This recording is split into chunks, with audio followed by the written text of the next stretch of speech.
ጭራሽ ከልጆቹ ጉሮሮ የነገር ቅርሳቸውን ነገ ሀብታቸውን ዛሬ ሳምሶን የልጆቹን ንብረት ለመንጠቅ የመጣበት መንገድ ትክክል አይደለም። እውነቴን ነው። ሰይፉን ቸሬን ምናምን የምትላቸውን ሰዎች ሁሉ አብረን የምታስነሳው አብረው ተባባሪ ናቸው። ያንተ አስገብታችሁ ቤት ካስማማችሁ በኋላ ክሱን ካነሳችሁ በኋላ ንብረት በወንድም ምናምን አስጠይቀ ምናምን የመጣበት ወይ እውነት ነው። ሚዲያ ላይ ገጽታን ገብርኤልን ማርያምን ጌታ ምናምን ብትል ማንንም አያምነው።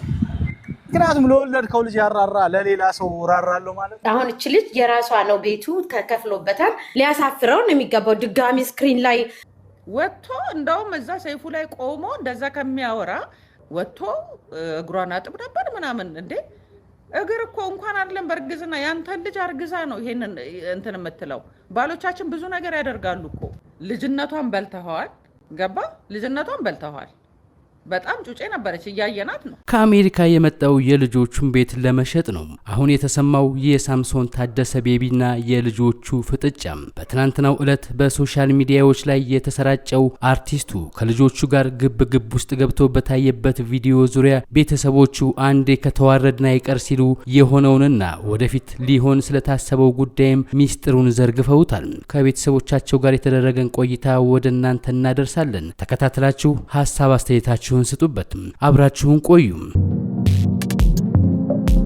ለምንድን የብዙ ወንዶቻችን ጥያቄ ነው። ባይዘው አብዛኛውን ወንድ ስንጣላ የትናንቱን ፓስት ላይፍ አንስተሽ ለምን ሶስት ልጅ ወድቃ ለምን አልጃጀችም፣ ጡቷ ለምን እግሯ ጋር አልደረሰም፣ ጸጉሯ አልተነቃቀለም፣ ፊቷ ማዲያት ለምን አልወጣባትም ምናምን ብለሽ ይሄ በጣም የናርሲዝም የሆነ አመለካከትሽ ለምን አልጎበታችሁ አልጎበትሽም ምናምን እና ምስር ስትለቅሚ ትልቅዬ መነጽር ለብሰሽ ምናምን እንደዚህ አይነት ነገር በጣም በርግጠኛ ነኝ። በእናቶቻችን ጊዜ ቀረኮ አልሰማም እንዴ?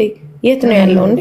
ስንተኛው ክፍለ ዘመን ላይ ነው ያለው? ጭራሽ ከልጆቹ ጉሮሮ የነገር ቅርሳቸውን ነገ ሀብታቸውን አሁን እሱ ይሄን ንብረት ለነሱ ሰጥቶ ንብረት የሚፈራበት ሀገር እየሄደ ነው። ሌላ ሚስት እየሄደ ነው። እናቴ አርጎማ ካወራ ጥሩ እኮ ነው። ይሄ ግን ከልጆቹ ጉሮሮ የሚነጥቅ ነው። እኔ በልጆቹ ማንም ይኸው ዛሬ እንትና ከሌ ተብላ ልጅ የተሰደበ ተብሎ ሲወጡ አይተሻል። ስም ህዝቡ ያመጣውን ስሜት ለምን ልጅ ነው።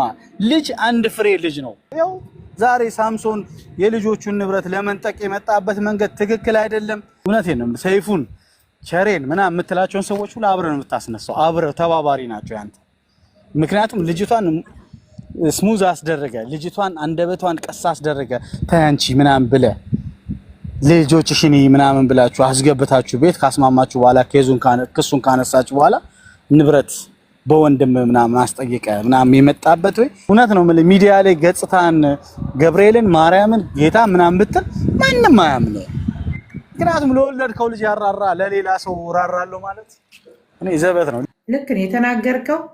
ጠብ አይልም። በተለይ ደግሞ ከወንድ አንደበት ደግሞ ሲሆን ደስ ይላል። የእውነቴን ነው የምልህ፣ ደስ ይላል። አንድ አገላለጽህና የምትናገርበት መንገድ ትክክል። ወንድ ሲሆን ቀና መሰለኝ። አዝመራ በዶሮ ብቻ ሳይሆን አይገርምሽም? እንደዛ ነገር ነው። ግን እዚያው ደግሞ እኛ ስንወድም ትዳር ስንይዝ ምንም ሁሉ ነገራችን እንትን ነው የሚሆነው። ገባ? አሁን እቺ ልጅ የራሷ ነው ቤቱ ተከፍሎበታል። ሊያሳፍረው ነው የሚገባው። ድጋሚ ስክሪን ላይ እንትን ድራማ ሰራለሁ ሙቪ ሰራለሁ ብሎ አይመጣም። መቼም እንደዚህ አይነት የወረደ ስራ ሰርቶ ወጥቶ እንደውም እዛ ሰይፉ ላይ ቆሞ እንደዛ ከሚያወራ እኔ በበኩሌ እንደ ሴት እሱ ትክክለኛ አባወራ ከሆነ እዛ በጣም ጸያፍ ስድብ እየተሳደበ ላገኝሽ ምናምን ብሎ የሚልትባትን እንትን ለምንድን ነው እሱን ፕሮቴክት የማያደርጋት? ከዛ ወጥቶ እግሯን አጥብ ነበር ምናምን። እንዴ እግር እኮ እንኳን አይደለም በርግዝና ያንተን ልጅ አርግዛ ነው ይሄንን እንትን የምትለው። ባሎቻችን ብዙ ነገር ያደርጋሉ እኮ፣ ብዙ ነገር ይደረጋል። እንደ ትልቅ እንደ ፌቨር ለምን ታየዋለህ? ይሄንን ግዴታህም ጭምር እኮ ነው። አንተ እንደ ፌቨር አይተኸው በእርግዝና ሰዓት እግሯን አጥቤ ምናምን። እንዴ አረ ስንት ነገር አለ በእናትህ በእውነት። እንዴ ባል እኮ ያርሳል ሁላ እሷን ለማኮሰስ ልክ እሷ ነች እንጂ ጥሩ ያልሆነችው እኔ ጥሩ ነኝ አይነት ነገር ነው ቶኑ፣ የድምፅ ቶን ገባ። እንደውም ሰይፉ ምን አለ ለቀጣዩ ትዳር ድምፅ ቅስቀሳ ነው ወይንስ ምንድን ነው ምናምን እስኪል ድረስ ማለት ነው። ልጅነቷን በልተዋል። ገባ ልጅነቷን በልተዋል። በጣም ጩጬ ነበረች፣ እያየናት ነው። ጩጬ ነበረች እንትን ላይ ስትቀርብ እንግዲህ ወዲያው ነው የተጋባችሁት። በጣም ትበልጣታለህ። ፓስተር ቸሬ ጋር የቀረቡ ሰዓት አደባባይ ላይ ወጥታ ነው ብዙ ዋጋ የከፈልኩበት ትዳር ስለሆነ ባልፋታ ደስ ይለኛል ያለችው።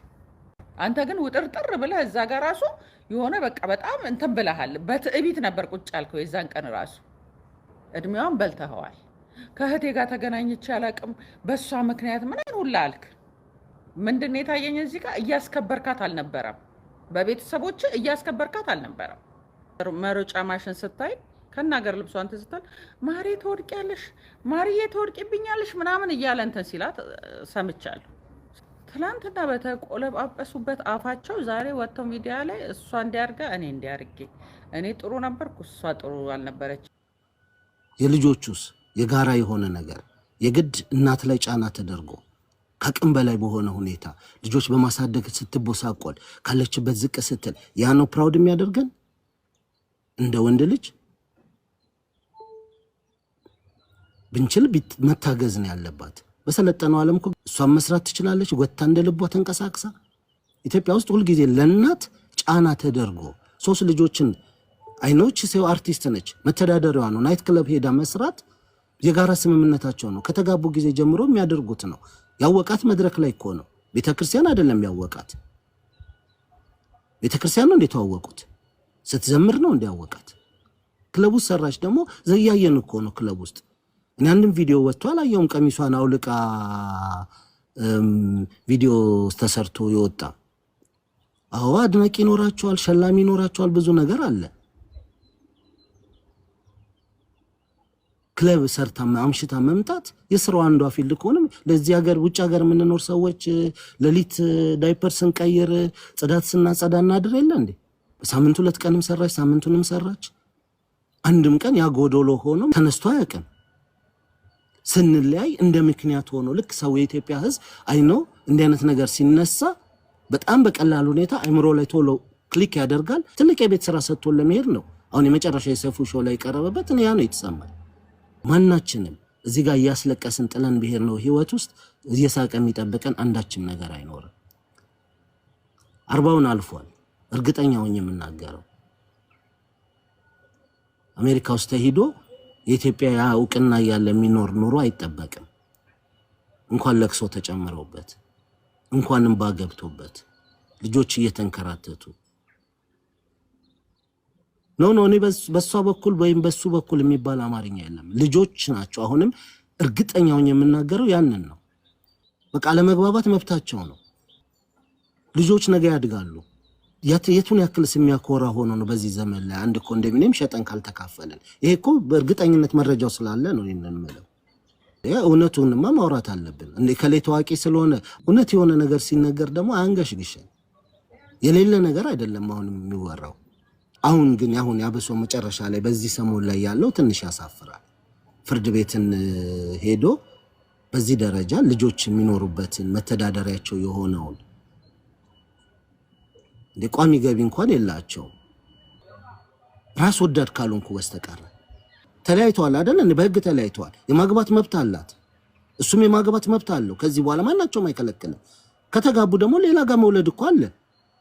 እዚህ ጋር ግን ይሄን ሁሉ ዘመን አብረዋቸው የኖሩ ልጆችን በትኖ ያ ቤት የሚገባው ለሷ ከሆነ ወንዱ ነው የሚወጣው።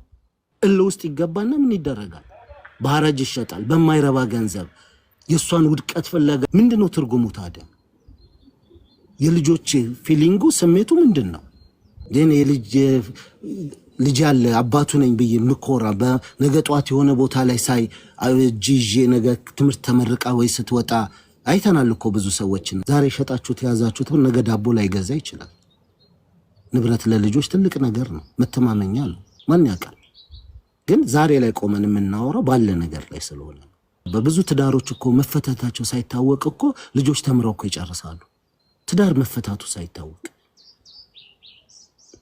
በዳግም ጎን አልቆማችሁም። እኛ አሁን እያልን ያለ ነው ሰይፉ ፋንታሁን ራሱ ትክክለኛ ሚዲያ አይደለም እያልን ያለ ነው። ለምን ብትሉኝ ሁለቱም ሚዲያ ላይ አቅርቦ ከዚህ በፊት ኬዛቸውን ሲያሳይ ነበር። ለምን ብቻዋን አቀረበ? የእሱን ገጽታ ገንብቶ የእሷን ማንነት እሷ ናይት ክለብ ስለምትሰራ ናይት ክለብ የሰራ ሁሉ እናቴ ቢዴና ይላል እንጀራ ለእንጀራው ለጉሮሮ ብሎ ነው እንጂ ለልጆቿ ብላ እንጂ በዛ ሰዓት ተሰርታ ወይ ሌላ ነገር ፍላጎት ቢኖራት ቀለቀን ምን ማድረግ ትችላለች። ቆንጅዬ ነች፣ ምንም ችግር የለባት። ውድ የእውነት ቲዩብ ሚዲያ ቤተሰቦች ለዛሬ ያዘጋጀንላችሁ መሰናዶዎች ይህንን ይመስል ነበር። በሌላ መሰናዶ እስከምንገናኝ ቸር ያቆየን።